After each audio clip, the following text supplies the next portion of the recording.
Oh, what's up, everybody? Happy Monday. Hope that you're doing well. Hope you had a good weekend. Let's get a little TNC action. How about it? Let me get myself set up over here. As always, smash that thumbs up button. A couple of you guys here on the chat already. Sun Monkey Kong asks, I need to know more about Superfly 4. Well, we'll be talking to Tom Loeffler in a little bit, so I'll ask him about that, when we can expect that series to come back. Neil the Security says, what's up, Michael? What's up, Neil? All right, guys, let me get started over on Spreaker, and then we'll get into some news and notes.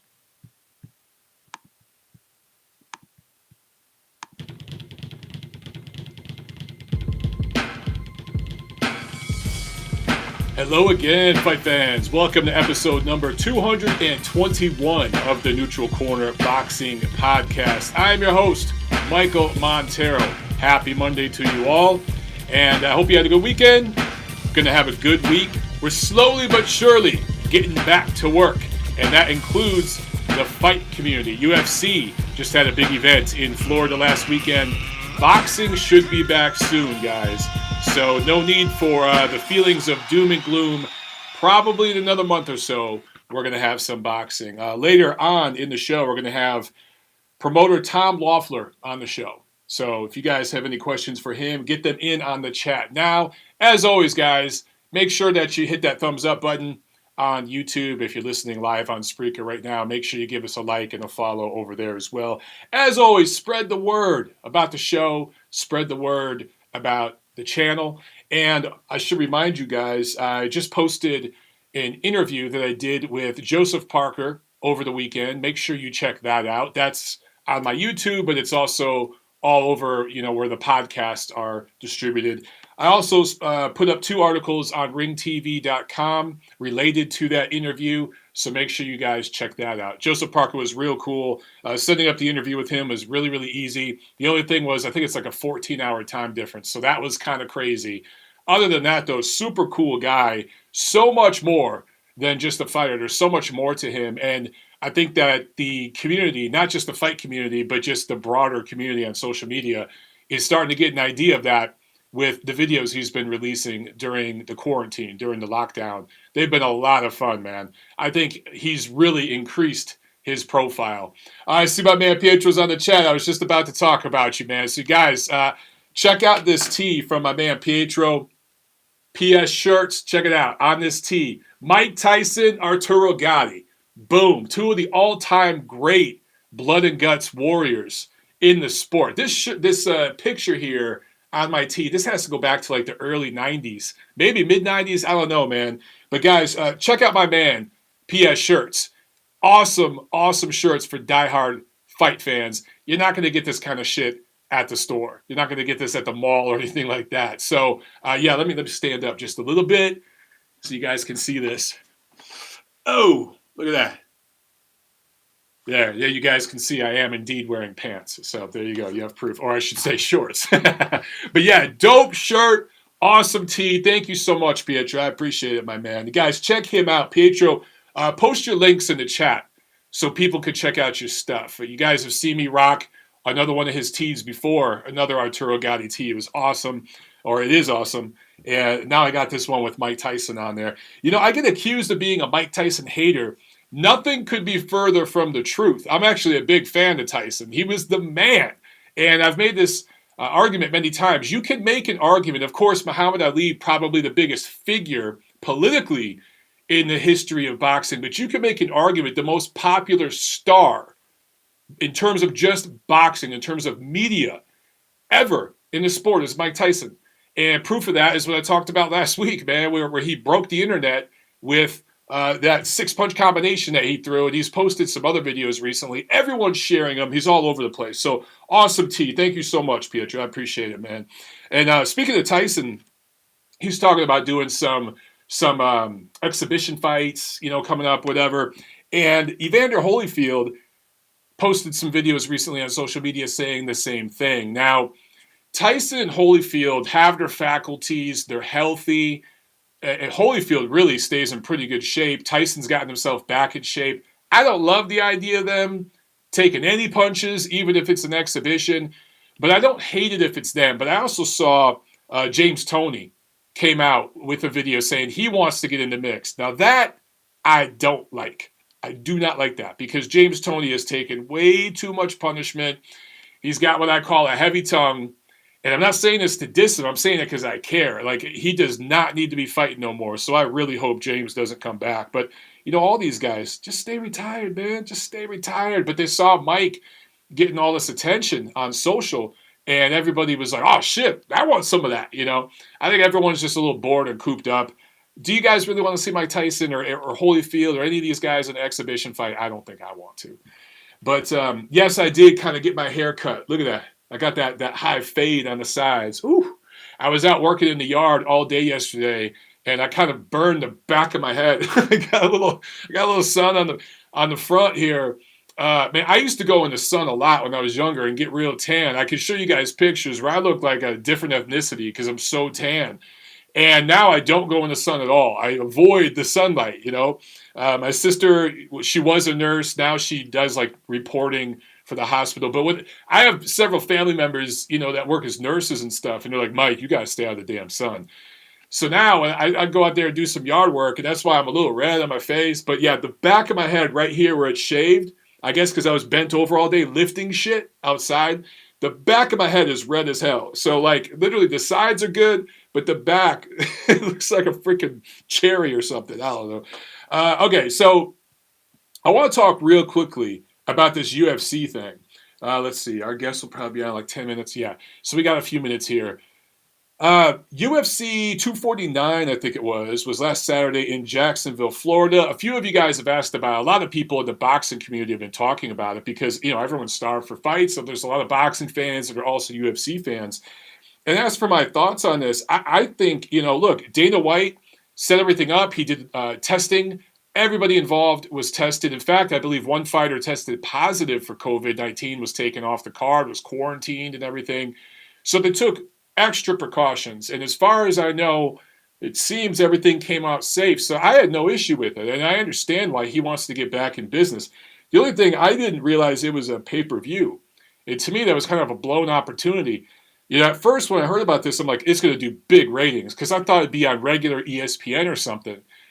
It would have done massive ratings if it was just on regular ESPN. But putting this on pay-per-view while we have basically record unemployment, or at least, it's we have an unemployment like this in a century almost, and it's not just in America, it's global. I don't know if that was the smartest move by Dana White, but the degenerates probably bought this thing, I'm sure. More people probably streamed it. However, I saw a bunch of tweets and posts and shares and all this stuff on social today as I caught up with my email and everything after having a busy weekend working on that Joseph Parker project, that this guy, Francis Ngannou, you guys forgive me if I am mispronouncing that name. It looks like Ngannou or maybe just Ngannou. I guess he won some fight by knockout. He's a heavyweight over in UFC, and people are asking, does this guy punch harder than Wilder? Man, this guy could go in boxing, and he could probably make an impact. He could probably beat guys in the heavyweight division, blah, blah, blah. People, we have this conversation over and over and over, and I'm forced to step up and be the guy, or not the guy, one of the guys that says, shut up. No, it's two different sports. Okay? And I'm not trying to diss UFC fighters, MMA fighters. They don't throw punches very well. And I think a lot of casual sports fans, which is the majority of UFC fans, diehard, nuanced, experienced MMA fans, I'm talking guys who actually trained, who fought, who know what they're talking about, have been watching UFC since it was a tiny little club thing that wasn't even allowed in a lot of different jurisdictions. Those old school guys, they're not making comments like that. It's casual sports fans that tune in. Again, that's the majority of UFC's fans. I'm not knocking UFC for that. Dana White has done a masterful job marketing to that crowd. Guys, every network kind of promotion, not just in fight sports, but all sports, basketball, football, whatever it is, all the narratives that they create and push, that's not for the diehard fans. The diehard fans already know their shit. That's for the casuals. So all this, oh, MMA fighters would beat a boxer in a street fight. Oh, the smaller gloves make the punches harder. Oh, this guy could go compete in boxing right now because, the smaller gloves. That's all bullshit. It's for the casual fan who doesn't know what the hell they're talking about. So they buy into those narratives, and this stuff trends on social media. It just annoys the shit out of me because we don't see this the other way around. When Tyson Fury beat Deontay Wilder in their rematch in February, Fury used his size. He kind of mauled and grappled and wrestled a little bit and roughed up, physically bullied and roughed up Deontay Wilder. It wasn't like this big one-punch knockout, this destructive type of performance in that sense. It was a dude bullying another dude and being physical and bodying him, right? We didn't see a bunch of boxing fans saying, oh man, Tyson Fury, because he's 6'9", 270, he could go fight the UFC heavyweight champion and wrestle him to the ground and shit. The way he wrestled Deontay Wilder. I wonder how that would work out. We didn't see a bunch of talking heads on ESPN, the Stephen A. Smiths and those guys saying that kind of shit. People just said, man, what a great fight by Tyson Fury. Man, I want to see the third fight, whatever. There's never these constant comparisons of boxers to UFC fighters. Yet, we constantly see people on that side constantly comparing that shit to boxing. And I have to hear 80 million motherfucking times about, oh, Conor McGregor could fuck up this dude in the boxing ring. Oh, this guy could mess up that guy in the boxing ring. Stop! It's two different sports. And it's not just punches. Like over there, they call it strikes, which makes sense because they're not really punching. It is a strike. They're not throwing a shot, a punch the way boxers do. So I like it. It makes sense that they call them strikes. So because, and I'm not going to get into all the specifics of it, but look, in boxing, it's footwork, it's angles, it's spacing, it's distance, it's timing, it's getting the right angles on your punches, the right leverage, it's getting extension. All these things that MMA fighters don't do because in that sport, you have to be more squared up. You have to have a lower center of gravity. The distance is different. The angles and spacing are different because you have to worry about takedowns. You have to worry about kicks. You have to worry about different things. In boxing, the distance is much tighter. The action is much faster. You have to be a lot quicker and faster. In MMA, you have to have a lower center of gravity and be more squared up. Like I said before, it's a closer skill set to American football in terms of tackling that sort of those sorts of movements, those bursts. There's lulls and bursts, right?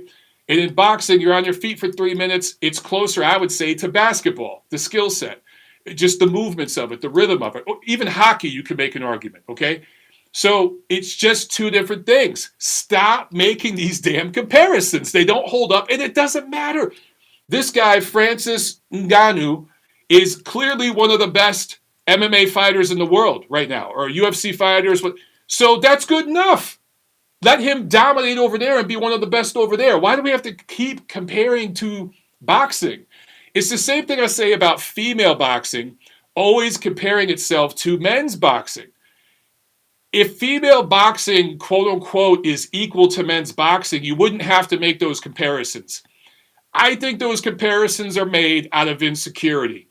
I think it's a little brother comparing himself to a big brother. You know what I'm saying? And I'm not trying to say this from a place of looking down or sounding arrogant or cocky. I'm just saying, if you're confident in your product and you feel that you got the best show in town, stop comparing yourself to the other fucking guy because you don't have to. It's two different things. They're both great sports, two different skill sets, okay? And all this, oh, this guy would fuck up this guy in a real fight. Look, in a real fight, quote unquote, the motherfucker who picks up a lead pipe and bashes your fucking head in. That's who wins the real fight, okay? So stop talking about this guy because he could tackle you, would beat the punch. Look, it's about who's the better fighter, period. It doesn't matter what fucking discipline they're at. Let it go. Enjoy your sport. Enjoy both sports. Enjoy every sport. And stop making these ridiculous comparisons. We've been having this motherfucking conversation since the 90s. And I admit, I let myself get dragged into it a bunch of times. I've screwed up by getting involved, okay? I'm done with it. Stop making these comparisons. This dude could not beat a top 20 heavyweight at all. I don't give a shit if he trains for 6 months. People talk about, well, Conor McGregor lasted, 8-9 rounds with Floyd. Do you think that Floyd couldn't have fucked him up in one round if he wanted to? Do you not realize Floyd's history with gambling and how he's basically the gross domestic product for the state of Nevada? And what the hell was going on there, carrying that dude to the round he carried him to? Do you not get it? Even UFC fans knew what was up with that, the smart ones. Come on, people. And by the way, if Floyd got in the cage, Conor would tackle him and twist his arm and shit, and it'd be done in a minute over on that side too. But if those two ever fought in the cage, you best damn believe that shit would go 3 rounds. Because they'd have an over-under in Vegas, and they'd want to go with the over. It'd be the same thing that happened when they boxed, okay? People, grow up! Okay, enough of that. I saw a super chat over here. Super chat from Trent. Thank you so much, Trent. I appreciate it. He says, love the Joe Parker interview and article, man. Please ask Tom if Bohachuk is going to fight for a mandatory this year. Bohachuk and Majamov will run 154. Great, man. I was actually going to ask about Sergey. So, great question. Thank you for the super chat. And thanks for checking out the articles that I wrote for about Joseph Parker. I wrote one article specifically about his social media videos and all that stuff. And then I wrote another article, Best I Faced. I asked Joseph, best jab, best chin, and we went through like 10 different categories, and he gave me his thoughts on that. Some of them might surprise you guys. So make sure you check that out. Okay. Now, I already had a little bit of a sunburn here on my cheeks and my nose, and now, not because I'm heated, it looks even worse. Funny how that shit works. Okay. Let's see. Let's go over here to the phone lines. I think our guest might be on, and yeah, I got that out of the way. Let's bring our guest on the line here. Let's see if this is him. Tom, is that you?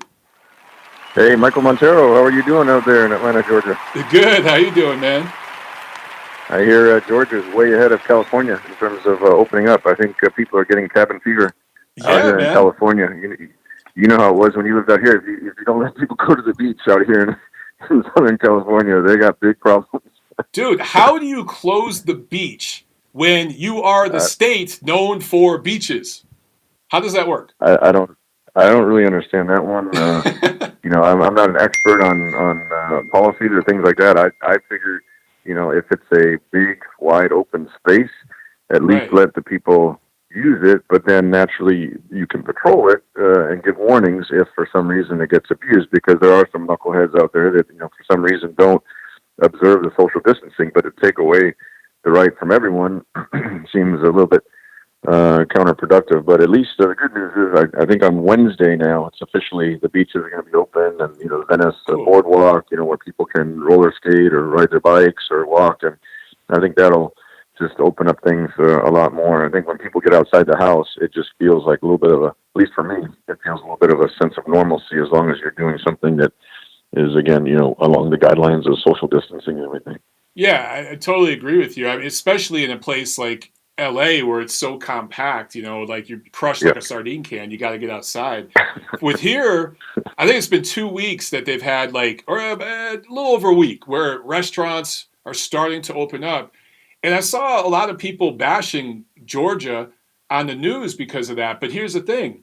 Tiff and I went out last weekend. We got dinner. We ordered a couple of drinks. No bars I think some bars are opening, but they're like restaurant bars. But they space the tables 10 feet apart. Everyone's wearing a mask. You're sitting outside on the patio. You're not inside. It was fine. You know what I'm saying? And we're supporting the local businesses, the small businesses around here in the neighborhood that are so important and vital. Every community is like an ecosystem. So California, man, crazy state. I love it, but I don't know, man. All right. Go ahead. What I was going to say is that I agree with that. Is if everything is spaced out and people are observing the right guidelines, it makes sense. But here it's the first time.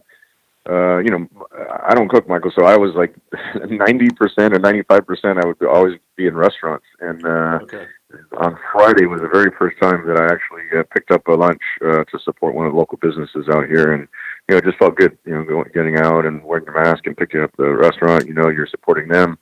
picking up the food from the restaurant. So definitely, you want to make sure that these businesses that we appreciate are in business by the time things open up. Yeah, it's amazing how good it felt just to be able to go out somewhere and support a local small business, a family-owned business. A lot of times, a lot of these restaurants, you'll find that it's a family running it, and a lot of times it's an immigrant family. It's a Right. family that maybe the parents moved here and the kids are American and they're all working together. And it's like, man, this is the Yeah. American dream. Let's support this, Yeah. But there's Yeah. people, of course, the Twitter heroes have to bash that.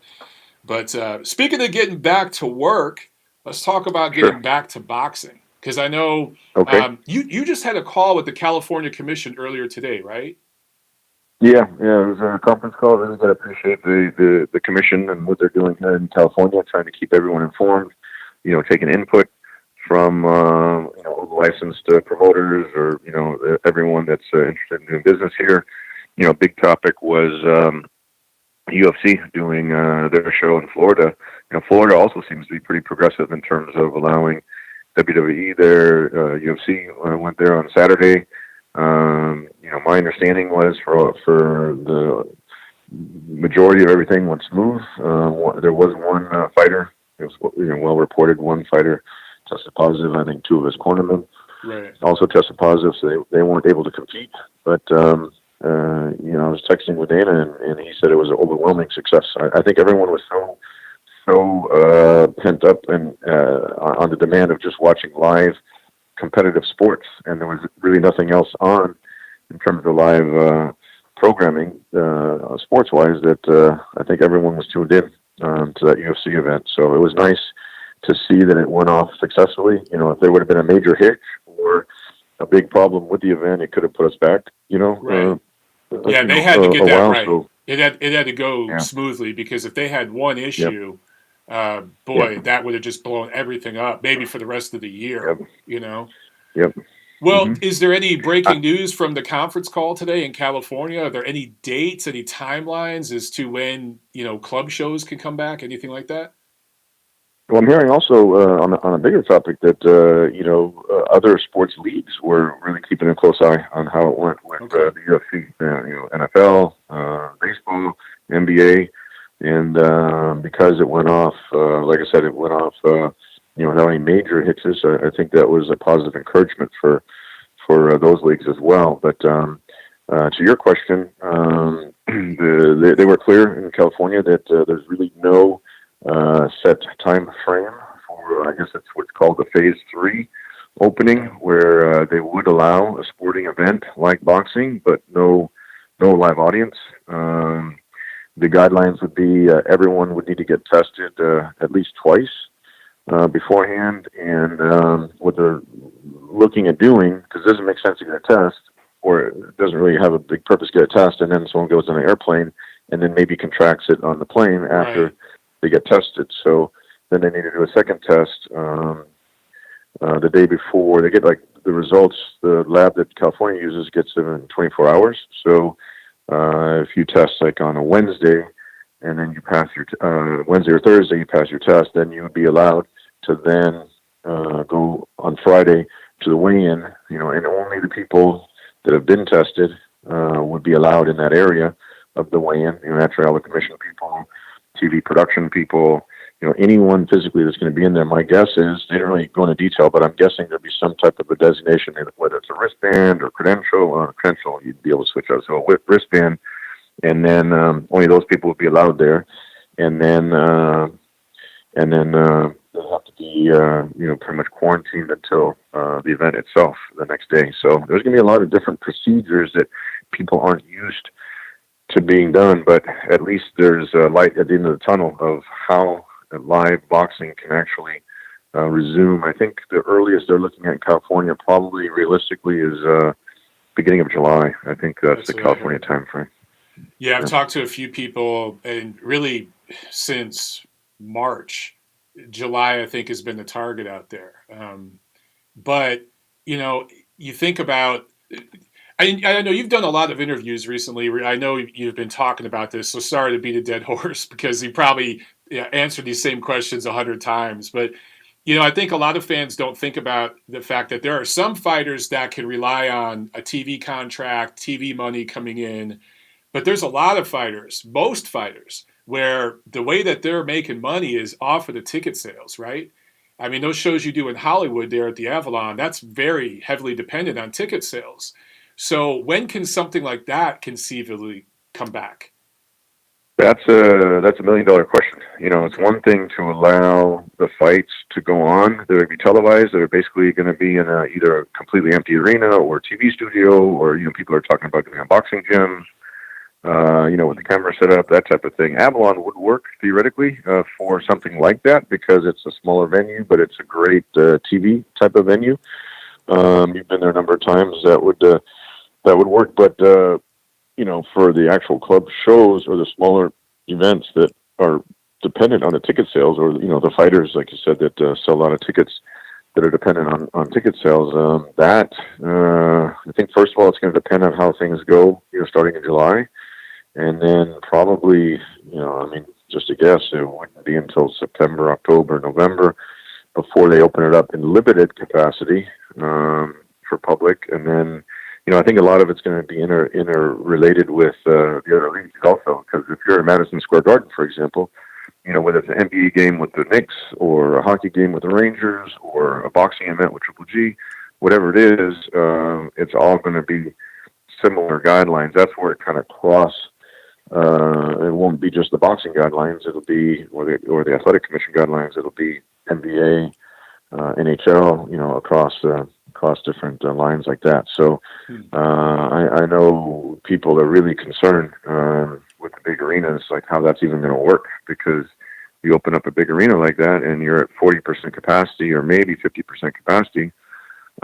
Think about like maybe every other row, potentially, selling tickets and then having spaced out, and then a block more tickets, that type of thing. You're really taking away a lot of the capacity, but then to open up a building like that is not cheap. So it's going to be interesting times. And even the football stadiums. I mean, we got two new football stadiums here, and one in LA, one in Las Vegas. And imagine, you normally have 80,000 fans there or 60,000 fans, whatever it works out to be, and you're basically just playing on a football field. I mean, it was kind of eerie. I don't know if you watched it or not, but I tuned in. I wanted to support the UFC and Dana for being really kind of a pioneer, taking a lot of risks. It really could have been a bad hit on his reputation, because I know he was pretty out there. He put himself out there, really wanting to be the first one back. And if it would have backfired, I know it would have been a big backlash for him. So I wanted to support the UFC in that event, and it was just eerie because normally they do a great job with the production, TV production, ring walks, the music, the lights, the entertainment. All that's gone. And a big part of that, all the fan noise, the cheering and everything, and just being inside of an empty arena really was pretty bizarre. Yeah, I think, if you look at every type of media now that people consume, whether it's television, movies, news, whatever, there's really no reason to see most of it live. You can Netflix a show and binge watch it. You don't have to go to the theater to see a movie anymore. But when it comes to sports, that is still the one form of media that people want to see live. And a big part of that, maybe the biggest part, is the crowd.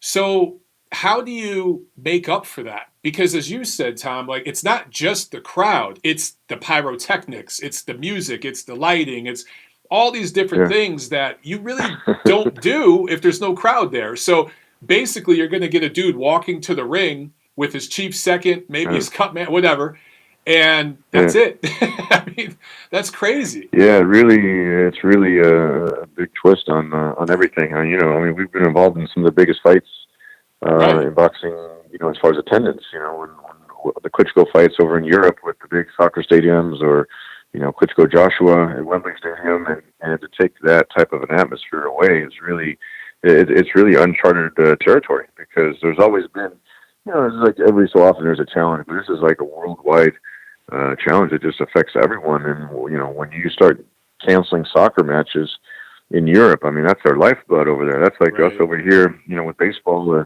football, and it really takes or the Olympics. I mean, think about the Olympics. Every 4 years, these athletes that have trained their entire life, or at least the last 4 years, 10 years, whatever it is, to compete in the Olympics, and then that gets canceled. I mean, it's really such a global scale right now that when we're talking about a local show in Hollywood, it's kind of dwarfed. But it's just as important. I mean, these guys, they train hard, they work hard, they have big dreams and aspirations. And I heard you talking about Sergey Bohachuk before, and he was supposed to fight in April, and Brian Sabayo was supposed to fight in March on the Hollywood show, and these guys are right at the ascension of their careers, and it's so important. Like when we're developing Triple G, is just like the main thing was fighting 5 times a year, 4 times a year, and just being out there internationally, wherever he fought, and that's how he kind of rose to stardom so quickly, and coupled naturally because he was so exciting and so many knockouts. But if you don't get that exposure, you don't get that activity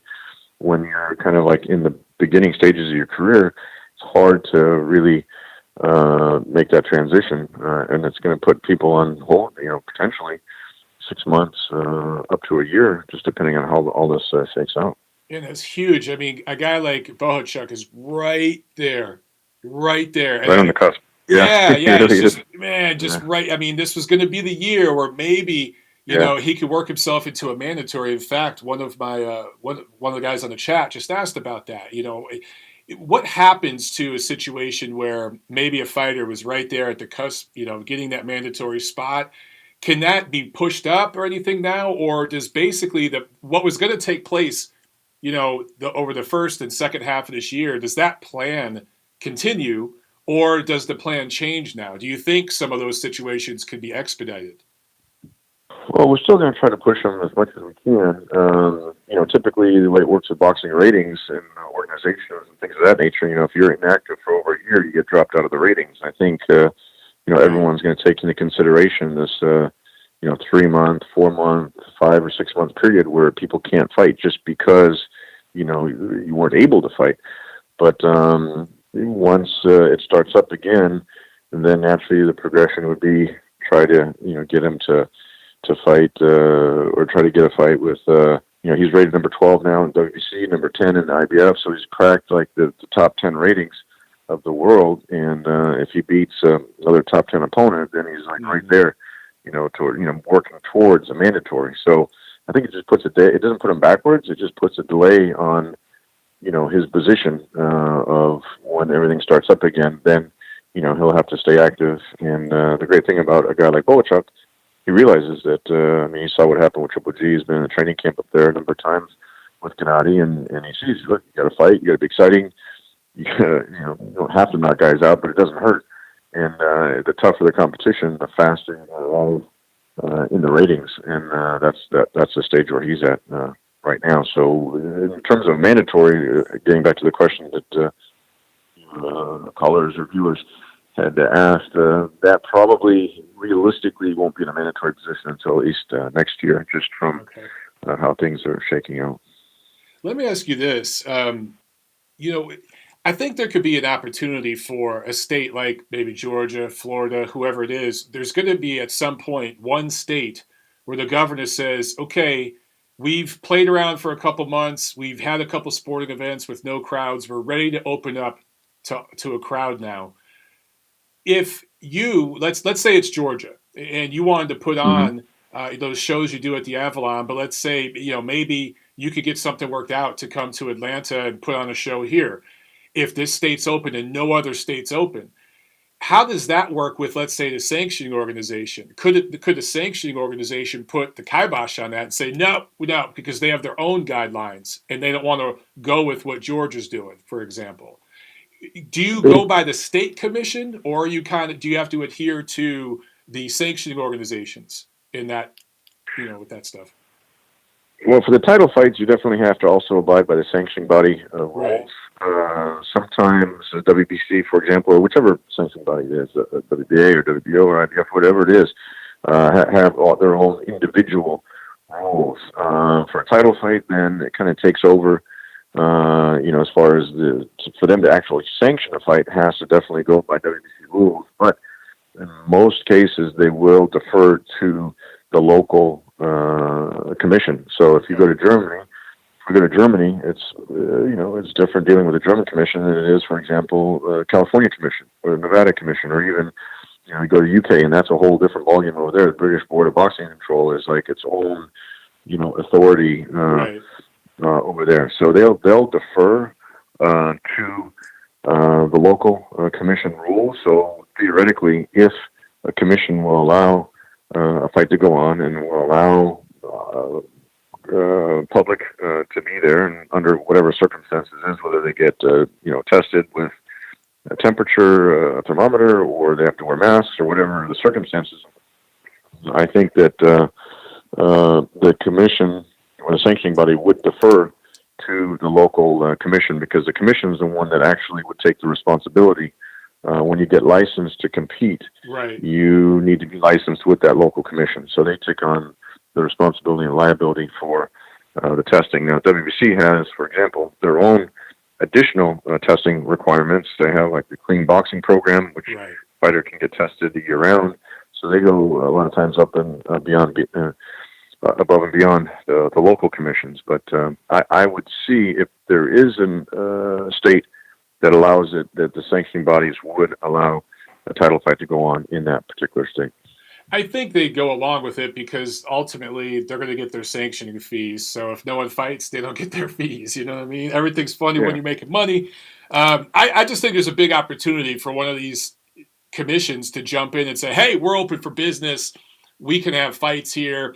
If they could show that, their COVID cases are low and, things are trending downward, there's a big opportunity there. But we had somebody in the chat earlier ask about Superfly.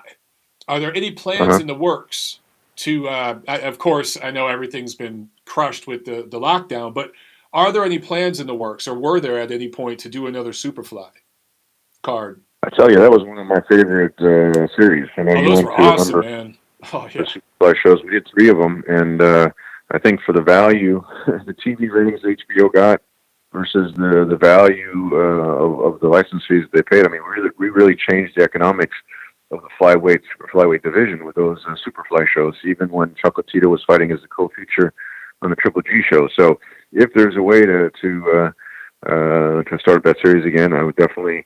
I've been looking at ways to do it, because I really think it was successful, not only locally, the ticket sales, because they were really popular fighters, but internationally, they were a big success. So that was one of the theories that was near and dear to my heart, and gotta acknowledge Peter Nelson for allowing it, because you really couldn't on HBO or these premium networks. They didn't really want to put on the smaller divisions. They were always welterweights, weights, middleweights, especially heavyweights, and so with the Superfly shows, most of the fights were a lot more entertaining than the heavier fighters. So yeah, it was a great and it gave the guys that were making phenomenal amount of money in their fights, a bigger platform. Look at Chocolatito Gonzalez. Ramon was, at that high level for such a long time, but only when he got on HBO, only when we gave him the exposure and the promotion, then did people start recognizing, he should be at the top of the pound for pound list. Right. Yeah, a lot of people had never seen him fight before that, and several of the fighters on those cards. Yep. The thing I remember about those cards was just all the different flags in the crowd. You just saw flags from every corner of the earth. It was so cool, man. It was like being at the Olympics or something. Those were so much fun. When Inoue was on that show, and we had the Japanese flags, and then naturally Chocolatito had the Nicaraguan flags, and then Estrada, he was on every one of those Superfly shows. He had a lot of Mexican flags, and so it really was international. I think Donnie Nietes was on one, Artem Delakian. You just had guys from everywhere, so it was so much fun just to see that. It felt like I was at the World Cup or something. It was just so much fun. But I wanted to ask you, of course, about Triple G, because a lot has been said about the third fight with Canelo. I think the people at the Zone would love to do it this year, but of course COVID blew up. That fight would have to go to Vegas to bring in the gate money. We don't know if that's possible. And then Triple G, or it was either him or Jonathan Banks in some recent interviews, have said, well, we're not going to fight Canelo next. We're going to fight Kamil Zmirza, or I always mess up his name. Zermeta, the mandatory for the IBF title. What's the latest? Well, I think there's a lot of different dynamics involved in that particular situation. I mean, just to be clear, Triple G was set on fighting Canelo last September. When he signed a deal with DAZN, Canelo, for whatever reason, chose not to fight him at that time. I think a lot of people can speculate why Canelo didn't want to fight him then. Then Triple G, I think Canelo fought Kovalev, which clearly Triple G Canelo is a much bigger fight, much higher profile fight than much more competitive. Canelo Kovalev was, but and competitive, I guess you could say that as well. But then Gennadiy committed to fighting Zermeta, who's his IBF mandatory. I saw some of your friends on Twitter saying something about trying to compare Andre Ward, and Ward took some easy fights after he was off for layoff, and why does Gennadiy want an easy fight now before he fights Canelo? It's like, it's his mandatory fight. It's not an easy fight. It's an undefeated guy, but it's his obligation. But going later beyond that, what we were talking about is opening up fights to the public. I mean, when we did the Triple G fights with Canelo 1 and 2, we broke some or set some records up there for Las Vegas for middleweight championships. I think we had like the third highest gate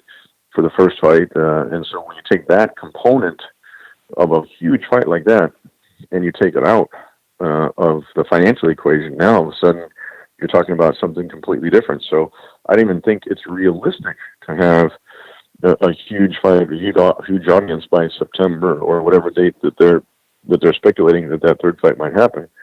So Gennadiy made his comments. Jonathan Banks, made his comments. I don't really, want to dwell on it too much, other than it wasn't just like a thing that he didn't want to fight Canelo, which a lot of people like to try to speculate on that. It was really more he wanted to stay with his original plan. He had signed to fight Zermeta. That fight was scheduled at the beginning of this year, the first quarter of this year, and it's just really just being postponed to take that fight. And then, he's always wanted the trilogy fight. He's just not going to put his career on hold and be beholden to Canelo again when Canelo changed his mind in September. And he said that in his comments. So, I kind of stand by exactly what he said. Yeah, it's always interesting to me the way Gennadiy's comments are received. For people to criticize him when he's fought Canelo twice, he fought Derevyachenko, Jacobs. I mean, those 4 fights right there in the last few years, those are 3 of the top 5 middleweights in the world, and he fought all those guys. So, and then he has a mandatory. That was, I think you guys were I think you were exploring doing that in Chicago, right? In February. Originally, was it Chicago? That was the original plan, because I'm Polish, and Chicago has a big Polish population. Right. Usyk had just fought there.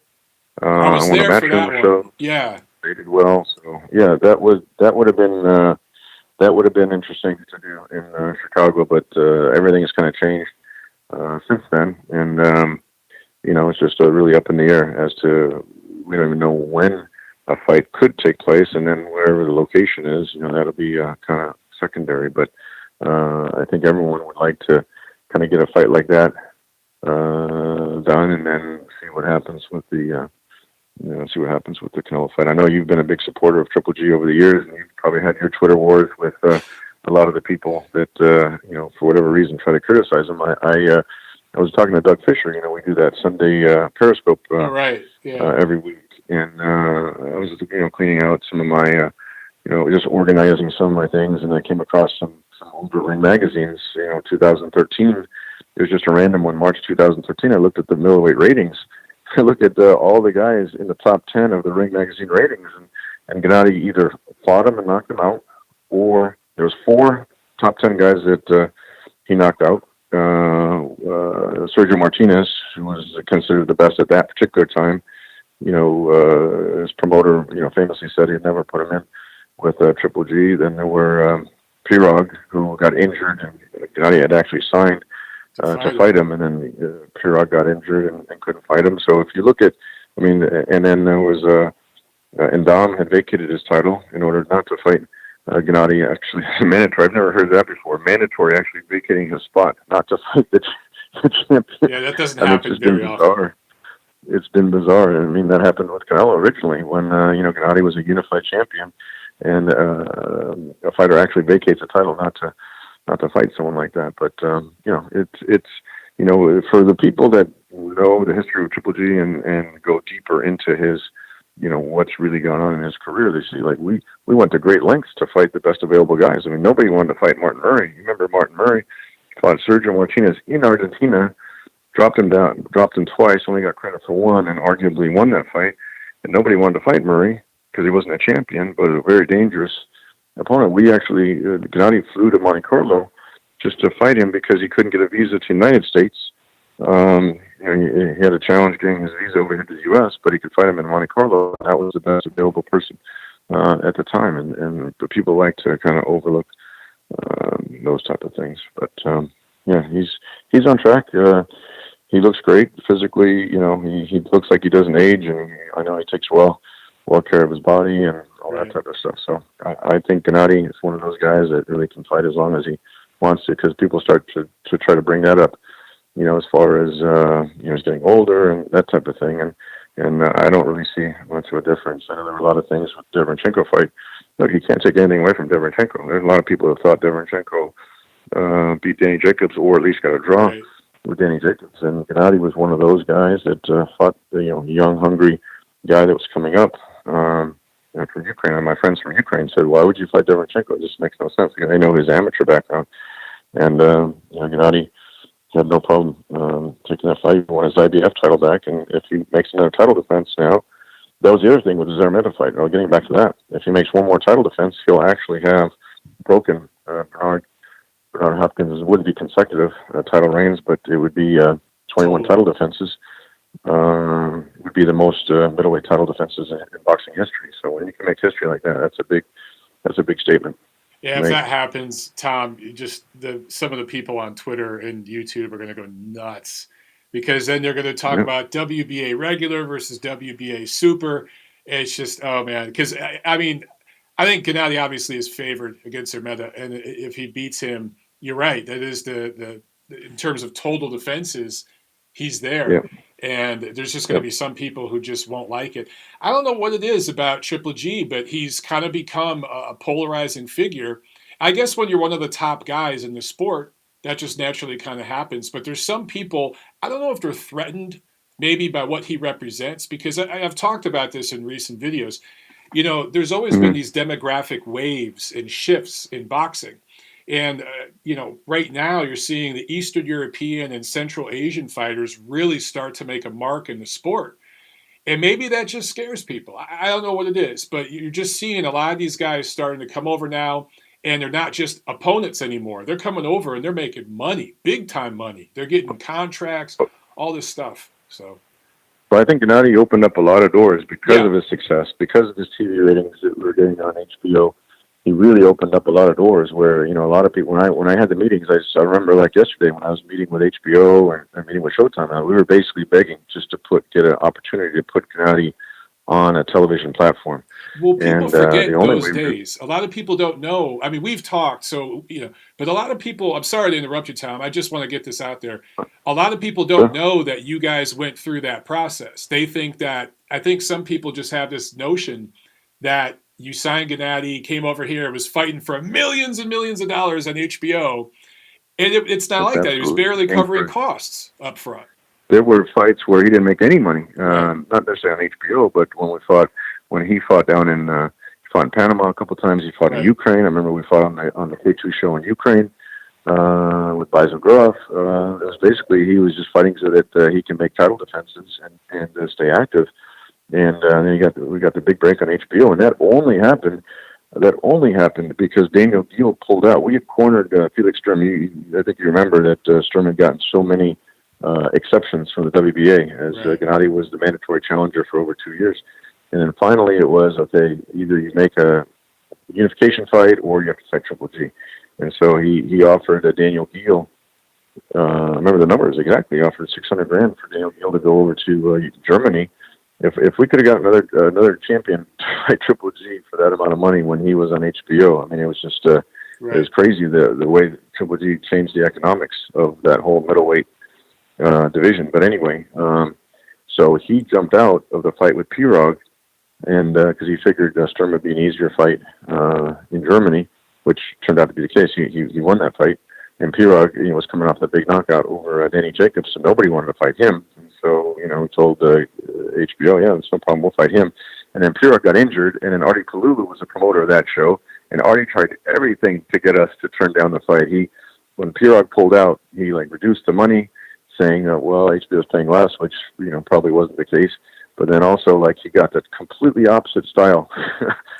Pirog was a huge right-handed puncher, and he gets this boxer, European champion Proxa, yeah. Coincidentally also was from Poland, and mover, southpaw.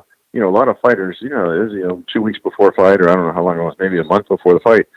You're training. I think it was maybe 3 weeks before. You're training for a right-handed fighter. You got sparring right-handed, and then you switch to southpaw. And most of the guys are, I'm not going to fight this guy. And Gennadiy didn't care at that time. He's just like, yeah, I'll fight anyone. He made his HBO debut, but that's the sacrifices he went through. And then as soon as he had that spectacular knockout on HBO, then it's like, oh, okay, the fans want to see more of him. And I think some of the backlash that you mentioned, you don't get it until you get to a certain point. But right. I think the problem that a lot of the fans, or not a lot, some of the fans, some selected fans and fighters, that Triple G actually became more popular than some American fighters. In fact, some American gold medalists who just weren't as entertaining or weren't as active as Triple G. Gennadiy just wanted to fight. He was like a fighting machine. He was up in camp in Big Bear, sacrificing time with his family. But he was fighting 5 times, 4 times, 3 times a year, very active. He was always the most active champion at that level. And I always put that out there publicly, press releases and things of that nature. But he was active because he was willing to go to Monte Carlo and fight in a smaller venue for a lower amount of money. But he's making the title defenses and knocking guys out. I mean, people kind of pan the Ishida fight, but if you look at Ishida, knocked out James Kirkland. He went to Moscow to fight, or Russia to fight Pirog, who was knocking everyone out. He couldn't knock him out, and then Gennadiy knocked him halfway through the ropes. Mm-hmm. So. Those are the type of fights, there's activity, and that just increased legend of Triple G. And now people, come to me all the time and say, oh, I got the next Triple G from Kazakhstan. And I'm like, well, there really is only one Triple G. So, it went from, getting back to your point, people not knowing, a lot of people didn't even know where Kazakhstan was before, Triple G came over here. Or, we had the experience with the Klitschko in Ukraine. Yeah, but Kazakhstan was even a step further removed because Vladimir had won the gold medal in the Olympics here in Atlanta, and he was a heavyweight, so that made things a lot easier for them. But for Gennadiy from Kazakhstan, and his English wasn't that great, especially when he first came over here. It was really a hard job building him, and I think that's where some of the resentment came in. It's like, how is a guy from Kazakhstan who doesn't speak English that well, and he's selling more tickets, he's getting higher ratings on TV than some of the American guys, and I know that was a problem. If you wonder why he only appeared on Ring Magazine one time back then, and there was that mentality back then of we need to put on an American fighter on Ring Magazine instead of someone from Kazakhstan, which has totally changed now. With right. Look at Lomachenko, look at Usyk. Now it's like so many of these guys that Gennadiy kind of opened the doors for. But they're tremendous fighters from those Eastern Bloc countries. Yeah, I think, like I said, we're seeing a wave, and now you're going to start to see these guys from Uzbekistan, the Madrimovs, sure. the Bektabolis, these guys. We talked a little bit. Of course, we talked about Triple G, Chocolatito, Bohacek. Do you have any young prospects that you have maybe just signed, or guys that you're talking to that you want to just shout out that you think fans need to see? Sure, I think everyone needs to keep an eye on Adrian Montoya, who we just signed from Mexico. He actually kind of randomly came onto the show. That's the beauty about the Hollywood Fight Night series. It's really developed for, Triple G Promotions has, does the big shows. Triple G shows are some of the biggest shows in the world. But in order to develop fighters, I wanted to start this Hollywood series where, they can fight 4 times a year. In fact, the last 2 years we did 5 shows at Hollywood. I think we're going to cut that back down to 4 this year. But to give the local fighters some activity, and then you can build it. Even a Brian Sabayo, who's a world-class fighter, who had a great amateur career, or Boachuk also, you give him some activity, and then you can see, oh, okay, this guy looks like he's proving himself.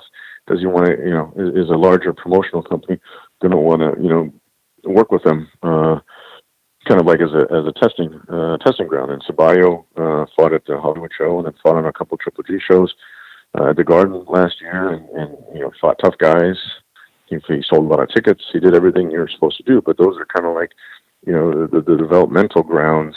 So that's what Adrian Montoya, he was going to be on that March show that got canceled, but definitely keep an eye on him. He's very dedicated, seems very focused, one of those exciting fighters, and that's really the only recent signing. I mean, there's a lot of other great fighters that fight on the Hollywood show. George Chaparro, he's a lighter guy, 115-pounder, but he's exciting. Adrian Corona, a lot of guys that are coming up. They're there to keep an eye on. Ceballo, naturally, I think he had a breakout year last year, and he's one of those guys that really rises to the occasion when he's at a spotlight under the bright lights of Madison Square Garden on a Triple G show in a tough fight. A lot of guys have a tendency to freeze, in the big moment, and it's like a make or break moment. And Brian Ceballo really came out impressively. And fighters, they have to take a risk. They have to take a risk to get on a show like that. But if you pass that test, then all of a sudden your career is light years ahead. And that's what, same thing with Gennadiy. Like, he was fighting the toughest available guys that would actually get in the ring with him at that time. And the results then, kind of speak for themselves. He wasn't just beating guys, majority decisions or unanimous decisions, 12-round fights. They're boring. He was knocking guys out. It was almost like the Mike Tyson effect, where people would pay a lot of money to go see Mike fight, and he would knock guys out in the first round, second round, third round, whatever it was. But you never heard anyone complain about it. It was the same thing with Triple G. He had a lot of early knockouts in his career. Like I'm pretty sure you were at the Rubio fight the first time he fought in L.A. Yeah. At the StubHub Center, and he knocked out Rubio like in 2 rounds. And Rubio was kind of a journeyman at that point. Still world-class fighter, but wasn't like anyone was writing home about him. But he happened to be a Mexican opponent, and just fit perfect for that particular thing. That particular show, and we broke the sales record. The number of people at that venue. Yeah, and the crowd. I remember the crowd atmosphere for that fight was just something else, man. Tom, I'm looking here at the time. I promised I'd only keep you on for 20 minutes. I've kept you on for twice that's okay. as long. I always like talking. But, I always like talking to you, Michael. Oh, I wanted to compliment you, by the way. I know you did the Samir Azizi's podcast, and yours was one of the best interviews. Are very entertaining. So that was that was thank nice you. To listen to. It was weird being on the other side, being interviewed. It was fun. It was a lot of fun. So I appreciate that, Tom. Well, thank you so much, and we'll definitely do it again in the future once the boxing world gets back going. But until then, my friend, stay safe. And all right, I appreciate that. Yeah, stay safe out there. We miss you out here in California. I remember we used to go to that cigar bar in Santa Monica all the time with Steve Kim and Fisher and the guys. Mike, that was also one of my favorite shows. But it'll be good to see you guys in person at one of these shows coming up. And stay safe out there in Georgia. All right, will do. Have a good night. Thanks again, Tom. Mike. All right, thanks. Bye. There he goes, ladies and gentlemen, Mr. Tom Loeffler. Awesome talk. That's the thing about Tom. He's always willing to chat, and he'll tell you. He has a way of giving you exactly his honest opinion, telling you what's on his mind without dissing other people, even though he might be critical. So you guys heard during that interview, you heard, he took a little dig at Andre Ward, but he didn't say anything untrue.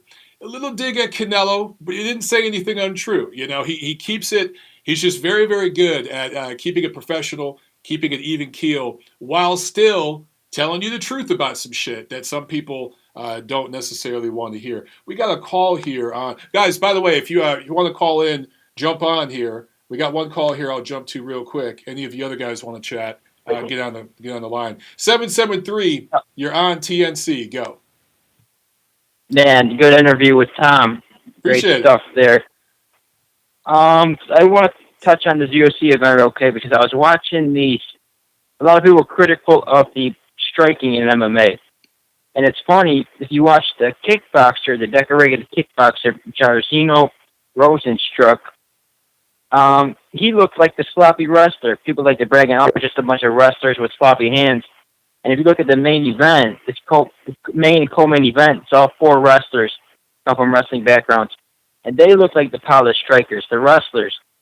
Someone like Justin Gaethje, the combinations he was throwing, you get a nice stiff jab that put him, that was the final sequence to put Tony Ferguson away. Henry Cejudo, lightning fast. These guys look like polished strikers, so I just want to get your thoughts on that. What do you think? To be honest with you, the only fight that I saw any clips from was the heavyweight fight between, is it Ngannou or Ngannou? Francis Ngannou. I call him Franny. Okay, that's a lot easier. All right, Franny. I saw a little bit of that fight. I didn't see the rest of the card.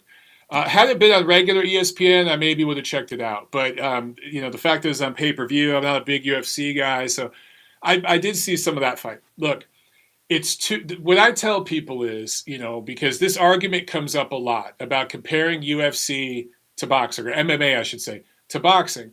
To me, they're just two completely different sports. I think it's right. It's the correct term to call what MMA fighters do striking, because I don't see it as punching. They don't get full extension. They're squared up a lot of the time. They're not turning over on the punches. They're not getting proper leverage. They're not throwing with the right angles. They're not putting their legs into it. They're not turning over and putting their core into it most of the time. But because in that sport, you can't often do it that way. You have to be more squared up. You have to have a lower center of gravity because you have to prepare for takedowns. It's just a different sport. So somebody could be a very, very good elite level striker in MMA, but that don't mean dick in a boxing ring. Just like in a boxing ring, you might have a guy who's a very, very crafty inside fighter who's good at kind of mauling and grappling. I'm thinking of a guy like Bernard Hopkins. Floyd Mayweather had some skill with that. They're good on the inside grappling and mauling when a guy's close, and they hold and push and get a guy where they want him. That don't mean dick in an MMA cage. So it's just two very different sports, and I think that you just cannot compare MMA fighters striking to a boxer's punching. It just doesn't compare, and that's my opinion. Now I should state I've trained a lot in boxing, but a lot of people don't know this. I was in the Marine Corps. And during that time, I did do judo and jiu-jitsu for a year. I do have a very little experience. It was only a year in that world. So I understand the basics of it pretty well. Nowhere near as much as boxing, of course. I'm very much a novice. So I'm not just, pulling this out of my ass. It's just, it's an honest opinion I have because of what I see. Yeah, I completely understand with the, you can't really set your feet because you're worried about if you set down on your punches, the guy's going to double leg you, put you on your back. So, right, completely different sports. You're right. And you might have an opponent. I'm sorry to cut you off. You might have an opponent rushing in to try to do a takedown or whatever it is. Their chin's up in the air. They're squared up. And I see a lot of times 99% of the knockouts in MMA, it's not because the guy threw a really good strike. It's because the opponent is not being defensively responsible, at least the way I would see it from a boxing perspective. It's just, again, it's a different sport. The fundamentals are just very different. Yeah, in that Ngannou-Rosenstruck fight, I mean, Teddy at this point is this out. The guy went straight backwards, his chin straight up in the air. It looked like amateur hour, and this guy's supposed to be some decorated kickboxer. It's like, man. Yeah, but was he a world champion kickboxer? Did he win world championships? Because I'll admit, I didn't know who he was, but today I looked him up on Wiki, and I know he had like 100, 200 fights, but I didn't see him being this big decorated world champion. Now, you correct me if I'm wrong, because I just didn't see that. Yeah, I'm not sure either if he was a world champion. I just know that there's a lot of hype regarding his striking. I don't know if he's a world champion. No, you're right. But as I stated at the beginning of the show, man, and again, they do this in boxing. They do it in every sport. The narrative that's being driven and pushed from the promoter, from the network, from the commentators, that is not for the nuanced, educated, diehard fan. That commentary is for the casual. That's for, as I call it, Joe Sixpack, who's at Buffalo Wild Wings getting some chicken or whatever with his buddies after a week at the office, and oh shit, the MMA fight's on. Turn that shit up. They don't know what the hell they're talking about. So when Joe Rogan says this guy's an elite level striker, he's a decorated kickboxer, 200 fights. But if you start looking into the 200 fights, you see it was again, he lived in North Dakota and fought a bunch of guys there. I know it's not that guy in this case, but I've seen it before where they're like, this guy had over 100 amateur fights. Yeah, in Oregon. Okay, I could probably beat 90 of the guys this guy fought, and I'm nobody. So you have to always pay, and again, they do this in boxing too, absolutely do it in boxing, but just pay attention to those narratives, always look beyond that. Oh, agree 100%. And my last point regarding Ngannou versus Wilder, you know what it seems in this heavyweight? It crosses over in boxing and MMA. If you're a big, powerful athlete, man, it could take you far. It could take you really far in boxing and MMA because Ngannou is not technical. All he does is throw these powerful hooks. He gasses after a round. We saw that in the Stipe Miocic fight. He doesn't have a good gas tank. But man, it's like the level of talent in the heavyweight division, it just seems, at least in the UFC, I know in boxing there's a lot of good up-and-comers, but in UFC, man, it's all you need. It's just a big, powerful athlete with knockout power, and now he's the number one contender. It's kind of insane to think, but I'll get your last thoughts on that, and then I'll head out. That's a great point. I remember Brock Lesnar went over into MMA briefly, and I know he wasn't the greatest or anything, but did he win the championship? I can't remember if he won the championship, but I know he did well. Yeah, he won it. He did. Okay, so here, case in point, ladies and gentlemen, and this isn't me putting down MMA, UFC. I've been accused of being a hater. I swear I'm not. I respect all fighters. Those guys are awesome athletes. They get in the cage. They put it all on the line. But Brock Lesnar, a guy who couldn't make the practice squad in the NFL because he tried out for some NFL teams, right? Fell just short of practice squad level. Did the WWE for a while, which is, let's call that what it is. It's a fake sport, but it's fun. We all have a lot of fun with it. And those guys are definitely athletes. But it's scripted, right? It is what it is. And he was able to go into MMA and win the UFC heavyweight championship. Now, in boxing, we've seen a million guys that were former football players that played college football, maybe a little NFL, right pretty much at the level Brock Lesnar played football. And they went into boxing and they haven't got anywhere near a heavyweight title, let alone being the heavyweight champion of the world. Gerald Washington is one of the latest examples, but there's a million guys I can bring up. That just kind of shows you the different levels. Now, to your point, real quick. Go ahead. Before I cut you off, the thing with Brock Lesnar, though, is he's an NCAA champion wrestler. I think that plays a big factor for why he wasn't just like a WWE guy or something. He was a legit amateur wrestler, NCAA champion. So I think that's the reason why it translated. That's a great point. I mean, if you look at Wilder, though, you got to look at Wilder. Look at how well he did. And he got 10 title defenses, and I mean, he's just a big, strong athlete. That's no technique. So I think it works both ways. Well, the difference with Wilder, and I said this before, I do think basketball skill set lends itself a little more to boxing, and American football lends itself a little more to MMA. But the difference with Wilder is, and I don't want to make this an anti-Wilder comment, but when he stepped up and fought his first elite level heavyweight, what happened? He lost the first fight against Fury, was lucky to get away with a draw, and then in the second fight with a 100% version of Fury, you saw what happened. So you could say 10 title defenses and all that, but again, I'll go back to the point I made a few minutes ago. That's a narrative being pushed by the management, by the promoters, all that. If look at who those title defenses were against. Now, I agree with you. He's a big, strong, powerful guy who developed the right hand, and it worked out for him. But I think to a certain degree, he's been figured out now. And if he goes in there against Anthony Joshua, Tyson Fury, that level of heavyweight, he's probably going to come up short most of the time. But you're right. I do stand corrected. Brock Lesnar, I remember that. I know he wrestled in college. And I think Ronda Rousey did as well. Ronda Rousey did judo, I believe, and was an Olympian. So I understand how some of that translates.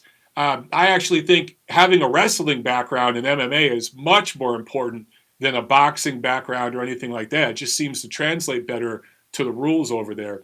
But again, I'll go back to it. Look, man, it's two different sports. It's two different things. And it's okay. We Absolutely. can have two different worlds. I agree. All right, Mike, I'll let you get to it, but thanks for taking my call. All right, brother. Thanks a lot, man. Good stuff. Great call. Okay, you too. That was a really, really good call. All right, 951. You're on the neutral corner. Go. Big Mike. What up? This is Mike Mendiola from Gladiator Gym in Mendiola, SoCal. what's up, man? How you doing? How are you, brother? I'm Doing good, man. I'm man. finally calling in. Yeah, first time. All right. What you got? What you got for me, my man? So I work with some fighters, and I did watch the Pettis versus Cerrone. Is that his name? Cowboy Cerrone or Cerrone? I did watch that fight on Saturday. They had Cowboy Cerrone on that card? Didn't he just get knocked out? It was during the prelims. Oh, wow. Yeah, he got knocked out by McGregor, in like That's a minute right. or something? Yeah. He's been knocked out like twice in a row now. Okay.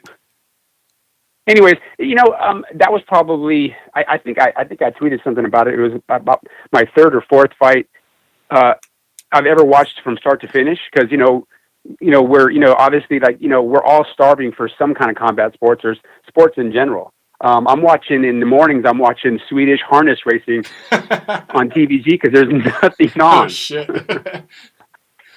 Anyways, and like I said, I made a comment. Maybe a little bit ill-advised, but I said I know some 4-round pro fighters that, in terms of striking technique, are so far more advanced than those guys. But I understand the nuances and the semantics with, like you guys discussed earlier, being able to throw a punch and then, be prepared, to counter like a takedown. But really though, Mike, I mean, the striking from these UFC guys is really just not even on par with some amateurs, some decorated amateurs that I've worked with and that I see train on a daily basis. I've seen, and again, this isn't putting him down, because it's just speaking honestly. I've seen teenagers in the amateurs that would fuck up this heavyweight guy, Ngannou, in a boxing match. I'm talking kids that would knock him out. And it's not, I'm not bashing that dude, because in a wrestling match, he'd crush just about every boxer on earth in 30 seconds. It's just two different things. Somebody in the chat, SSB28, said that Cowboy Cerrone is 4-8 in his last 12 fights. And he fought Conor McGregor coming off either 1 or 2 straight losses. And McGregor dominated him, and those fans went nuts. And I just remember thinking, man, Dana White is a genius. Because if one of the top 5 fighters, I was just talking with Tom Loeffler, Gennadiy Golovkin wants to fight Kamil Zamerda, and he's getting bashed by a lot of people in the boxing community for that, because they want to go forward and fight the mandatory. He's way more qualified and in way better condition and shape right now than Cowboy Cerrone was when he fought Conor McGregor, and that was a fucking pay-per-view. But their fans ate it up and loved it, and it was all over SportsCenter. It's just amazing to me, the double standards, man. But I'm sorry, I'm talking over you here. I'll shut up. No problem. No, very well put. Good points. I mean, when I saw the Cerrone, by the way, I thought that Cowboy guy eked out the decision, but for some reason, I know there's boxing, or issues in boxing scoring, but the fight that I saw, I mean, one guy had it, I think 30-27 for Cerrone, or 29-20, whatever, 29-28, and then the other two had it for Pettis. But I mean, I clearly saw the Cowboy guy just eking out a decision, because to me he was just more effective. He had the the few takedowns that, and I don't know if you get points for takedowns, but he's the only one that was able to secure takedowns of the other guy. And like I said, it just, I said, man, and this guy is, like you said, coming off of that 1 minute destruction from McGregor, or however long it lasted, and this guy Pettis apparently used to be a title holder, and they just, I mean, it was an even fight, but I thought the Cowboy guy pulled it out. But and not, they're, like you said, they're athletes. They're in their own right, they're great combatants, and they train hard. But I'm sick of the whole boxing UFC comparison. In fact, the first time I ever was exposed to you was years ago when you did the whole Ronda Rousey thing. That's the first time first video I ever saw of Montero on boxing, and it was brilliant. And from that moment on, I've been following. And then I was lucky enough to meet you. About a year back and stuff. And we spent some time over with Molina and whatever. But yeah, man. I mean, I think at some point it needs to stop the comparisons, but I don't think it really will ever stop. It's a way for them to market their product. Mentality. I honestly think Dana White has tapped into something, and because he does it a lot. He constantly disses boxing. And look, there's plenty to criticize, but don't talk about the damn athletes. Talk about the business and the issues, there. But I just, I remember talking about that Cowboy McGregor fight, when McGregor beat him. And I talked to a few UFC friends of mine about it. And I wanted their honest opinion because I'm like, man, let me ask you about this. This dude's lost all these fights. And these guys were saying, basically, we don't care because Cowboy's a legend. And he was the man back in the day. So we just want to see the fight. And I'm thinking in my head, like, I understand that to a certain degree, but you're almost buying into what Dana White's telling you and just believing it. If there was a fighter right now who had lost 8 of their last 12 fights and anyone in the top 10 pound for pound fought him and then did it on pay-per-view, could you imagine the backlash? But I said that. Go ahead. Here's a good analogy. Could you imagine if Canelo was offered a voluntary defense and he decided to go ahead and fight James Kirkland? It'd probably be on par with what we saw. That's a great guy, and I didn't watch that fight. That would be perfect. Fighting James Kirkland right now, okay? If he was told, or someone like that, and then it's on pay-per-view.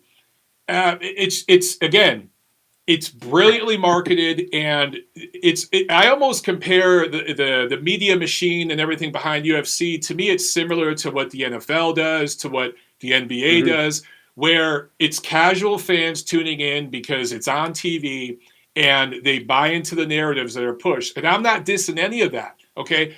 It's just part of what they do, and they do it very, very well.